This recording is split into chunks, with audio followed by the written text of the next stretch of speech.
සාදරයෙන් පිළිගන්නවා අපේ මේ B+ YouTube series එකට. අද අපි කතා කරන්න යන්නේ version controlling ගැන සහ GitHub ගැන. අපි ඒකට යන්න කලින් අපේ පොඩි ඉල්ලීමක් තියෙනවා මේ YouTube channel එක බලන කට්ටිය පොඩ්ඩක් subscribe කරලා අපිට පොඩ්ඩක් support එක දෙන්න. එතකොට ඒ අතරතුරම ඔයගොල්ලන්ට අපේ අලුත් videos එක ඔයගොල්ලන්ට එකතු වෙන්න පුළුවන්. ඒ අතරතුරම අපි Telegram group එකක් හදලා තියෙනවා. ඒ group එකටත් add වෙන්න කියලා අපි ආරාධනා කරනවා. අපි ඒ සේරම links එහෙම description එකේ දානවා source materials එක්කම. අපි හැබැයි මේ course එකේ තිගෙනියන source materials ඒ දේවල් GitHub links ඒ වගේ අපි සේරම දාන්න Telegram group එකේ. ඒකෙන් හින්දා ඔයගොල්ලෝ හැමෝම අපි ආරාධනා කරනවා Telegram group එකට එකතු වෙන්න කියලා. අපි එහෙනම් යමු දැන් අපේ වීඩියෝ එකට. අපි මුලින්ම කතා කරමු මොකක්ද මේ version control කියන්නේ කියලා. ඊට පස්සේ අපි කතා කරනවා GitHub කියන්නේ මොකක්ද, GitHub එකෙන් අපි කරන්නේ මොකක්ද, ඒක කොහොමද configure කරගන්නේ, ඔයගොල්ලෝ වෙනුවෙන් use කරන්නේ කොහොමද, අන්න ඒ වගේ දේවල්. version control එකට අපි දැන් යමු. version control ගැන කිව්වොත් අපි දැන් programming project එකක් ගත්තොත් අපිට source control කරන්න ඕනේ. කියන්නේ code එක අපි manage කරන්න ඕන. ඒ code එක manage කරද්දී අපි ඒකට access manage කරන්නත් ඕන. ඒ කියන්නේ කාටද මේ code එකට access තියෙන්නේ? තව මේ code එක කොහොමද අනිත් කට්ටිය අතර බෙදාගෙන ඒ ටික හරියටම manage කරන්නේ කොහොමද? ඒ ටික තමයි අපි මේ version control වලින් කරන්නේ. ඉතින් අපි මේ ගොඩක් අය සමහරක් විට කැම්පස් තාම ගිහිල්ලා නැති වෙන්න පුළුවන්, ඒ ලෙවල් කට්ටිය වෙන්න පුළුවන්, සමහරක් විට කැම්පස් වල ඉඳගෙන මේ ප්‍රොජෙක්ට් කරන සමහරක් කට්ටිය ඉන්න පුළුවන්. ඒගොල්ලෝ සමහරක් විට ඔයගොල්ලෝ JIT ගැන දන්නෙත් නැතුව ඇති, version control කියන්නේ මොකක්ද කියලා දන්නේ නැතුව ඇති. අපි මේකෙන් try කරන්න ඔයගොල්ලන්ට පොඩි අදහසක් දෙන්න මොකක්ද මේ අතටම version control කියන්නේ.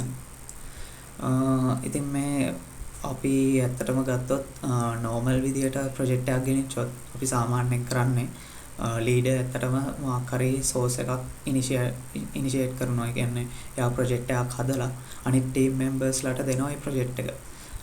එතකොට ඒගොල්ලෝ හැම එක්කෙනෙක් ගාව මේ project එක තියෙනවා. හැබැයි එක එක්කෙනා එක විදියට හදාගෙන යන්න පුළුවන්. සමහරක් විට මෙයාගේ තියෙන part ටික දෙවෙනි developer ගාව නැති වෙන්න පුළුවන්. අන්න ඒ වගේ issues එන්න පුළුවන්. ඒක නිසා දැන් මේ විදිහට කරගෙන ගියාම ඒගොල්ලෝ අතර sources ගොඩක් තියෙනවා. අන්තිමේ තනි source එකක් නැහැ. source ගොඩක් තියෙනවා. අන්තිමටම leaderට වෙන්නේ ওই source වලින් හැම එකකින්ම එකින් එක අරගෙන ඊට පස්සේ ඒක හරියටම select කරලා අරගෙන තමයි final source එකක් යාට හදන්න පුළුවන් වෙන්නේ.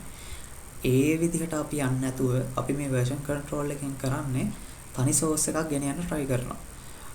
මේ තනි source එකක් ගෙන යන්න try කරාම වෙන්නේ එතකොට මේ හැම developer කෙනෙක්ම contribute කරන්නේ. ඒ කියන්නේ ඒගොල්ලෝ develop කරන සේරම යන්නේ මෙන්න මේ තනි source එකකට විතරයි. ඒගොල්ලෝ ගාව තියනවා තනි, ඒ කියන්නේ මේකෙන් ගත්ත source එක තියෙනවා. ඒක අරගෙන මේගොල්ලෝ update කරන්නේ තනි source එකකට. මේක සාමාන්‍යයෙන් අපි version control වල තනි branch එක අපි මේ දේවල් ඉස්සරහදී කතා කරමු. තනි ඒ කියන්නේ project එක තමයි මේ සේරම sources ටික තියෙන්නේ. ඒ source එක මේ developers ලා access කරනවා. ඊට පස්සේ මේ source එකට සමහරක් කට්ටිය ඉන්නවා access නැති කට්ටිය. මේ source එක අපිට publicly available කරන්න පුළුවන්, නැත්නම් private තියාගන්න පුළුවන්. private තියනවා නම් අපිට developers ලා වෙනම access ඒ දේවල් ටික දෙන්න පුළුවන්. සමහරක් විට user කෙනෙක් ඉන්නවා නම් එයාට සමහරක් විට මේ source එක ගන්න පුළුවන් වෙන්න පුළුවන්. හැබැයි ඒකට මොකොත් modify කරන්න හැම අවස්ථා දෙන්න බැරි විදිහට අපිට හදන්න පුළුවන්. ඒ දේවල් කරන්න තමයි මේ version controlling කරන්නේ.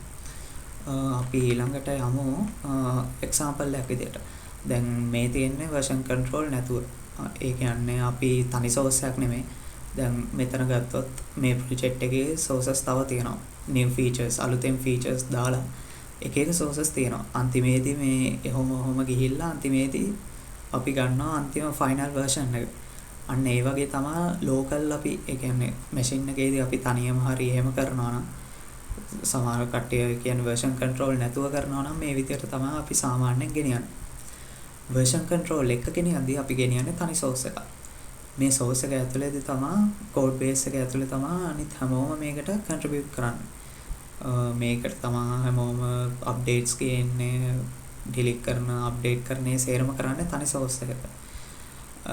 අපි ඊළඟට බලමු මොනවද තියෙන solutions කියලා. සාමාන්‍යයෙන් ගොඩක් අය use කරන්නේ මෙන්න මේ JIT කියන solution එක. තව තියෙනවා CVS කියලා තියෙනවා Apache Subversion කියලා තව solutions තියෙනවා. ගොඩක් universities වලත් use කරන්නේ මෙන්න මේ JIT කියන එක තමයි. අපි දැන් ඊළඟට බලමු මොකද්ද මේ JIT Hub කියන්නේ. JIT Hub කියන එකත් JIT use කරලාම තමයි කරන්නේ. ඒක JIT platform එක. ඒකෙන් කරන්න projects ටික අපිට manage කරන්න පුළුවන්. අපි දැන් ඊළඟට බලමු කොහොමද මේ JIT Hub account එකක් හදාගන්න කියලා. ඊට පස්සේ මම කියලා දෙන්නම් ඔයගොල්ලන්ට කොහොමද ඒක ඔයාගේ machine එකට configure කරගන්න කියලා. අපි ඒ ටික දැන් බලමු. අපි දැන් මෙතනින් අපි යනවා practical site එකට.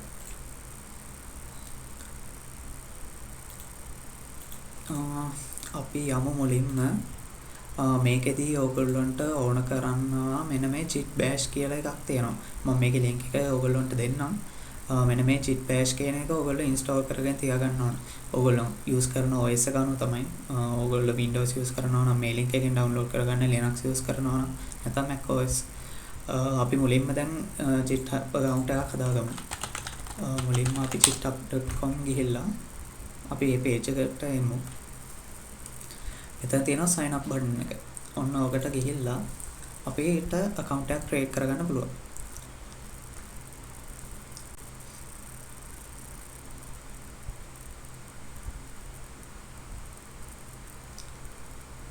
මෙතන දෙන්න ඔයගොල්ලෝගේ email address එක. මම දෙන්නම් විතර.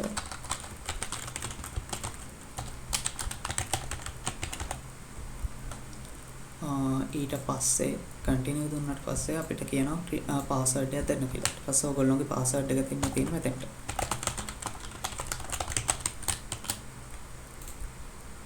ඊට පස්සේ username එකක් දෙන්න ඕන. මම මගේ username එක දෙන්නම්. 6 කිලෝ. ඒක තියෙනවා. ඊට පස්සේ මේකෙන් කියන්න ඕගොල්ලන්ට මොනවා හරි informations තියෙනවා නම් අලුතෙන් updates එහෙම ඒ දේවල් එනවා නම් ඕගොල්ලන්ට yes දෙන්න පුළුවන් නැත්නම් no දෙන්න පුළුවන්. මම දෙන්නම් no කියලා. ඊට පස්සේ ඕගොල්ලන්ට මේ verify කරන්න පොඩි puzzle එකක් දෙනවා. ඒක පොඩ්ඩක් ගිහිල්ලා verify කරන්න ඕන. ඒක කරාට පස්සේ මෙතන create account දුන්නාම ඒගොල්ලෝ account එක හදනවා. ඊට පස්සේ ඕගොල්ලන්ට email address එකකින් ඒ code ඕගොල්ලෝ ඒ code එක අරගෙන මෙතෙන්ට දෙන්න ඕන.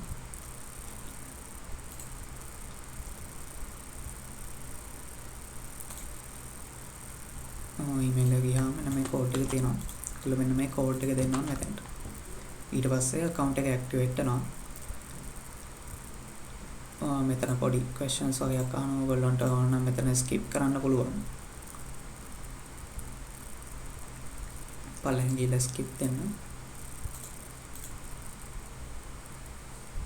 ඊට පස්සේ ඔයගොල්ලෝව dashboard එකට ගෙනියනවා. මේ අපි ඉන්නේ දැන් JIT dashboard එකේ. අපි මුලින්ම දැන් මෙතෙන්දී කරන්න ඕන අපි පොඩ්ඩක් settings වලට යමු. settings වලට ගිහිල්ලා මම නම් මුලින්ම කරන්නේ මේකේ පොඩ්ඩක් appearance එක හදනවා. මම සාමාන්‍යයෙන් dark theme use කරන නිසා මෙතනින් single theme ගිහිල්ලා ඕගොල්ලන්ට theme එකක් use කරගන්න පුළුවන්. use කරන dark default කියන එක ඕගොල්ලන්ට කැමති theme එකක් use කරන්න පුළුවන් මෙතනින් ගිහිල්ලා.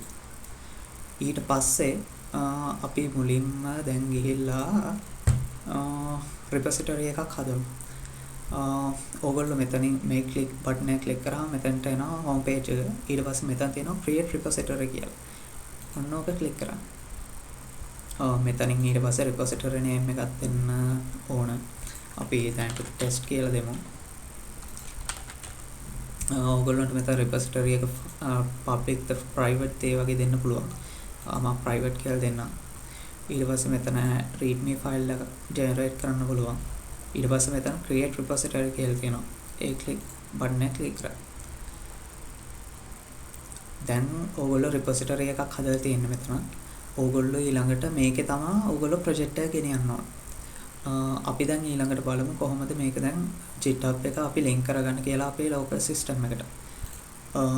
අපි ඒකට මුලින්ම යන්න ඕන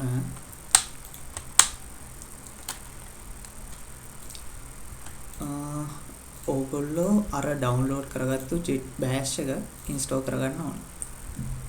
මෙතනින් run දීලා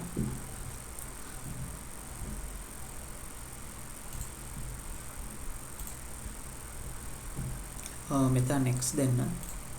ඊට පස්සේ path එක ඕගොල්ලන්ට කැමති path එකක් දෙන්න පුළුවන්. මම default එක use කරනවා. ඊට පස්සේ මෙතනින් ඔයගොල්ලෝ desktop icon එක දාන්න ඕන, මේ tick එක දාන්න. මෙතන start menu එකට entry එකක් දානවා නම් ඒක ඔයගොල්ලෝගේ කැමැත්ත. මේ ටිකේ අපි defaults values ටික තියාගමු. ඊට පස්සේ system එකට JIT bash එක install කරලා තියෙනවා. අපි ඒ අතරතුර පොඩි configurations වගේක් තියෙනවා මේක කරන්න. අපි ඒකට කලින් සෙරටම කලින් මේක install කරලෙමු.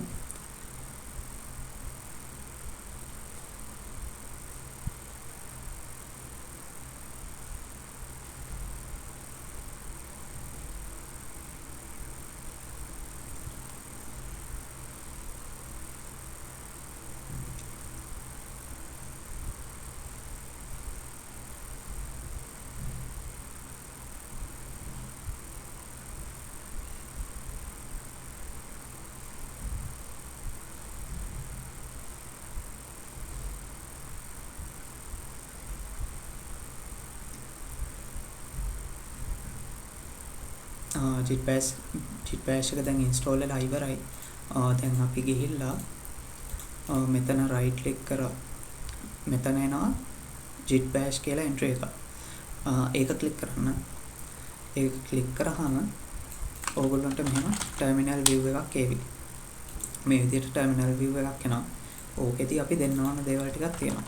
මේක දෙන්නේ අපි ඒ කියන්නේ අපි configure කරන්න ඕන JIT එක කොහොමද මොන account එකටද අපි link කරන්න මේක ඒ වගේ.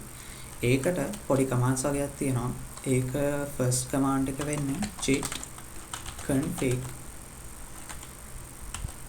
global. ඊට පස්සේ අපි මෙතන define කරනවා user email. මෙතෙන්දී අපි දෙන්න ඕන මොකක්ද email එක කියලා අපි use කරන account එක. මම දෙන්නම් මගේ email එක. ඊට පස්සේ enter දෙන්න. ඊට පස්සේ අපි ওই විදිහටම තව value එකක් assign කරන්න ඕන. ඒක තමයි name එක. එතෙන්ට අපි දෙන්න ඕන username එක. එතන නිපොන්නරන්ද 6 කියලා. හරිද? ඊට පස්සේ config දෙන්න. දැන් අපි ඊළඟට කරන්න ඕන අර අපි create කරපු repository එක අපි මෙතෙන්ට දාගන්න ඕන. ඒකට කියන්නේ clone කරනවා කියලා. clone කරන්න නම් අපි මෙතනට repository එකට ගිහිල්ලා මෙතන code කියලා තියෙනවනේ. code එකේ මෙතන තියෙනවා options කිහිපයක්. මෙතන https කියන්නේ normal download කරගන්න පුළුවන් විදිහ. මෙතන download zip එක තියෙනවා. එතන download කරගන්න පුළුවන්. නැත්නම් මෙතන තියෙනවා SSH කියලා. මම මේ විදිහටම ඔයගොල්ලන්ට කියලා දෙන්නම් කොහොමද කරන්න කියලා. GitHub CLI එක ඔයගොල්ලන්ට install කරගන්න පුළුවන්. සාමාන්‍යයෙන් use කරන HTTPS SSH කියන දෙක. මම මුලින්ම HTTPS වලින් කොහොමද කරන්න කියලා දෙන්නම්. දැන් කොහොමත් system එකට configure කරලා තියෙන නිසා මෙන්න මේ button එක click කරලා ඔයගොල්ලන්ට URL එක ගන්න පුළුවන්. ඊළඟට ඔයගොල්ලෝ කරන්න තියෙන්නේ JIT clone ඔතෙන්ට දෙන්න URL එක. ඊට පස්සේ enter දුන්නාම ඔයගොල්ලෝ මෙතෙන්දී අහනවා username එක. මෙතෙන්දී පොඩි issue එකක් එනවා. මම මේක පොඩ්ඩක් පෙන්නන්නම් කරලා. අපි මුලින්ම දෙන්නම් පුන්නරන්ද 6. ඊට පස්සේ password එක ඉල්ලනවා. ඕකට දෙන්න තියෙන password එක. මෙතෙන්දී error එකක් එනවා. support කරන්නේ නැහැ කියලා මේ password authentication එක remove කරලා තියෙනවා අගෝස්තු 13 ඉඳන්. ඒ වෙනුවට ඒගොල්ලෝ අලුතෙන් දෙයක් දීලා තියෙනවා. ඒ කියන්නේ authenticate කරන්න ඒගොල්ලෝ වෙනම කීයක් අපි generate කරගන්නවා. ඒක කරන්න ඕගොල්ලෝ මුලින්ම යන්න ඕනේ settings වලට. settings වල ගිහිල්ලා ඔතන පල්ලෙහා තියෙනවා මෙන්න මෙතන developer settings කියලා. ඔක click කරන්න. ඕක click කරාම මෙන්න මෙතන තියෙනවා personal access token කියලා. ඕක click කරාම මෙතන තියෙනවා generate new token. ඕක දෙන්න. ඊට පස්සේ මෙතනට ටෙස්ට් ටෝකන් කියන්නේ නේම් එකක් දෙන්න මොකක් හරි. ඊට පස්සේ මෙතන එක්ස්පයර් ඩේට් එකක්. එක්ස්පයර් ඩේට් එක කියන්නේ මේ ටෝකන් එක එක්ස්පයර් වෙනවා. ඒ කියන්නේ අපි දෙන කාලයකට 7 days තමයි අඩුම කාලය. නැත්තම් no expiration දෙන්න පුළුවන්. එතකොට එහෙම එක්ස්පයර් වෙන්නේ නැහැ. දිගට අපි යූස් කරන්න පුළුවන්. මම දැනට 7 days දෙන්නම්. ඊට පස්සේ මෙතන ස්කෝප් එකක් ඩිෆයින් කරන්න ඕන. ඒ කියන්නේ කොහොමද මේ access token එකෙන් මොනවද access කරන්න පුළුවන් කියලා. ඕගොල්ලන්ට මෙතෙන්දී ඩිෆයින් කරන්න පුළුවන් මොනවද ඕගොල්ලන්ට යූස් කරන්න ඕන කියලා.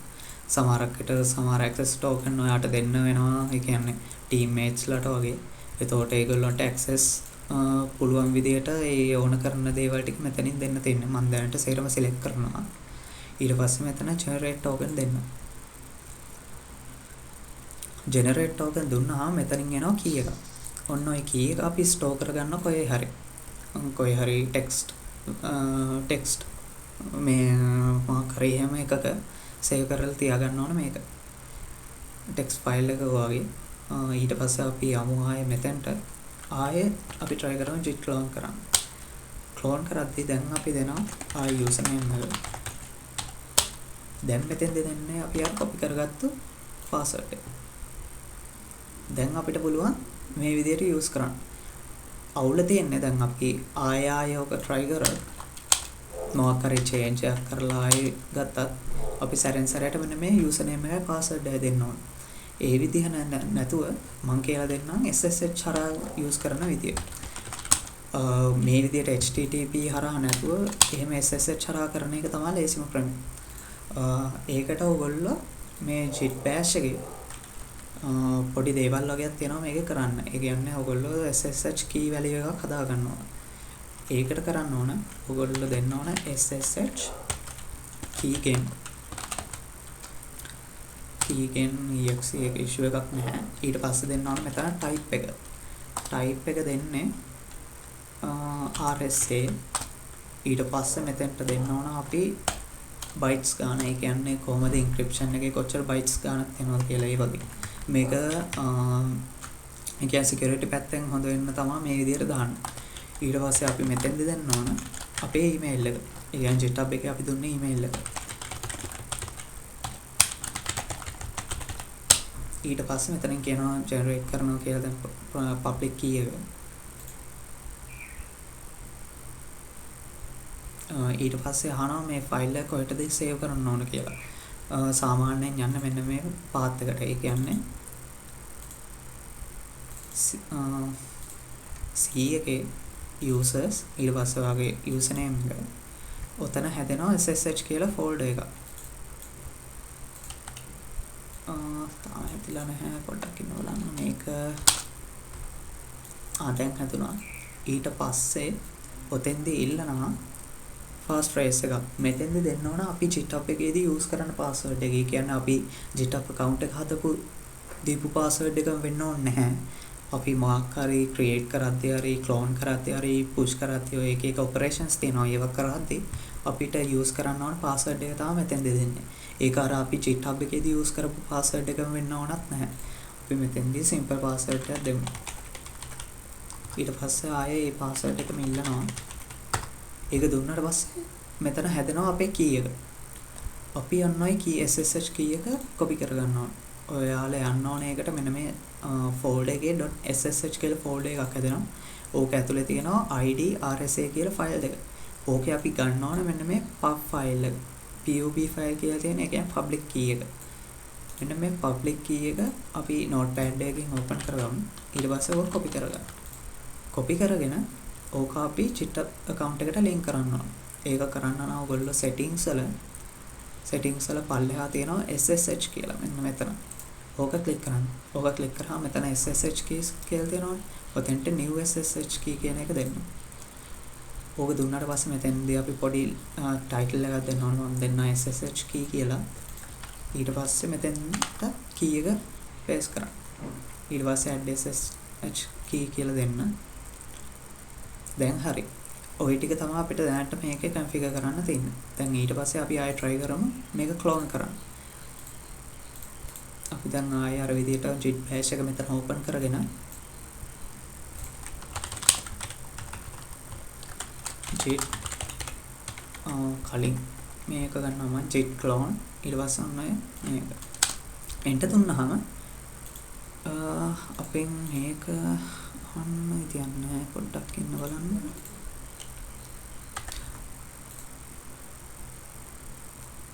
sorry මේ අපි මෙතන ගන්න ඕනේ http එක නෙමෙයි ඔතෙන්ට අපි දෙන්න ඕන අර අතන අපි http value එකක් ගත්තනේ මෙන්න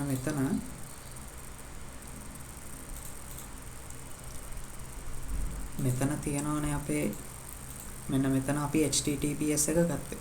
ඒක නෙමෙයි ගන්න ඕන මෙතන ssh කියලා එකක් තියෙනවා. ඕක අරගෙන අපි මෙතෙන්ට paste කරන්න ඕන. git clone ඊට පස්සේ ඔතෙන්ට දෙන්න ඕන ඕක. test folder එක තියෙන ඉඳලා අපි අයින් කරාට පස්සේ දැන් මෙතෙන්දී අහනවා continue කරන්නද කියලා connection එක. මෙතෙන්දී අපි දෙන්න ඕනේ yes කියලා. yes දුන්නාම ඊට පස්සේ මෙතෙන්දී අපි දෙන්න ඕන අර password එක. අර අපි SSH key එක generate කරද්දී දුන්න password එක. අපි ඒක දුන්නාම දැන් repository එක මෙතෙන්ට clone වෙනවා. ඒ විදිහටම තමයි අපි මේ දැන් jet අපේ configure කරගන්නේ. අපි දැන් මේ කරේ Windows වල Linux වලදී එකම විදිහටම තමයි යන්නේ. ඒකෙදි ඕගොල්ලෝ install කරන්න ඕන ක්‍රමයක් තියෙනවා. ඒ කියන්නේ ඕගොල්ලෝ git bash නෙමෙයි ඕගොල්ලෝ මෙන්න මේ ටික install කරන්න ඕන. Linux වල එක ඒ කියන්නේ දැන් Arch Linux use කරන කට්ටිය වෙනම package managers තියෙනවා pacman වගේ. දැන් මම Debian base use කරන නිසා මගේ ඉන්නේ sudo apt install ඊට පස්සේ මෙතෙන් දෙන්න ඕන packages ටික. ඕගොල්ලෝ install කරන්න ඕන git එකයි ssh ඕක install කරාම මගේ දැනට තියෙන හින්දා latest එක තියෙනවා කියලා පෙන්නයි. ඊට පස්සේ අර විදියටම ආයේ git config ඒ ටික දෙන්න ඕන. user email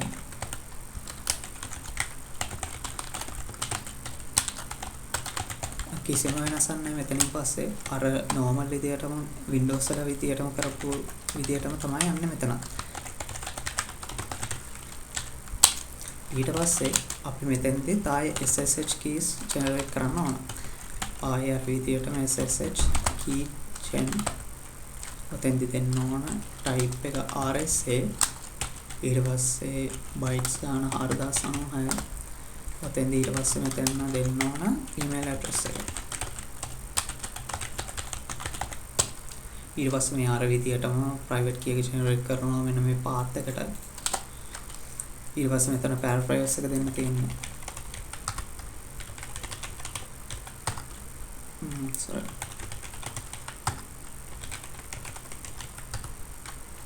දැන් password එක generate කරනවා. මෙතෙන්දී අපි ඒක access කරන්න ඕන home එක. මෙතන home එක තියෙනවනේ. ඔතන අයින් කරන්න ඕන. මෙතන hint files open කරලා SSH folder එකට යන්න. ඔතන තියෙනවා IDRC කියන file එක. open කරාම මෙතන තියෙනවා අර key එක. ඔය Windows වල විදියටම තමයි. ඊට පස්සේ අර process එක තමයි යන්නේ. වෙනසක් නැහැ. Linux වලත් එකම විදියටම යන්නේ.